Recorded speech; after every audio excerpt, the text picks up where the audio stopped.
Good evening. Hong Kong went to the polls today in by-elections to replace 5 legislators who resigned to trigger what they call a de facto referendum on universal suffrage. The turnout rate of the by-elections in the 5 geographical constituencies at 9:30 this evening was 15.8%. That means 532,864 registered voters have cast their ballots. That's 24.63 percentage points lower than the corresponding figure from the 2008 LegCo election. On Hong Kong Island, the turnout rate at 9:30 p.m. was 17.12%. In Kowloon West, 19.51%. Kowloon East, 15.52%. New Territories West, 13.41%. And in New Territories East, 15.76%. We now go live where polls are about to close any second now.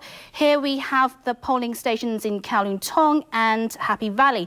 As you can see, there are still a couple of people around and they are about to close their doors. They've just closed. Polling officially ended at 10:30 p.m.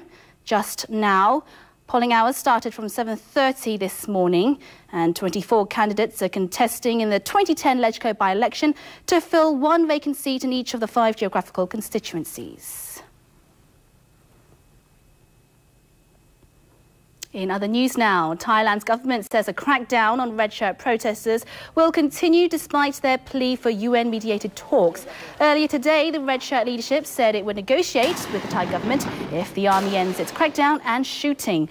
The government maintains it is only targeting armed terrorists among the red shirts and that groups that use weapons and threaten security forces must stop their actions immediately. At least 30 people have died in clashes between anti-government protesters and troops since Thursday. And the condition of a red shirt leader and renegade general shot in the head Thursday night has worsened. 59 people have been killed and more than 1,600 wounded since the protests began mid-March. Ireland shut several of its airports and Britain imposed a no-fly zone on parts of its airspace today as another cloud of ash from a volcano in Iceland looks set to disrupt European air travel again. Manchester, Liverpool, Doncaster, Carlisle, Humberside and East Midlands airports fall within the no-fly zone, as do all airports in Northern Ireland. Airports in parts of Scotland and the Isle of Man will also be affected.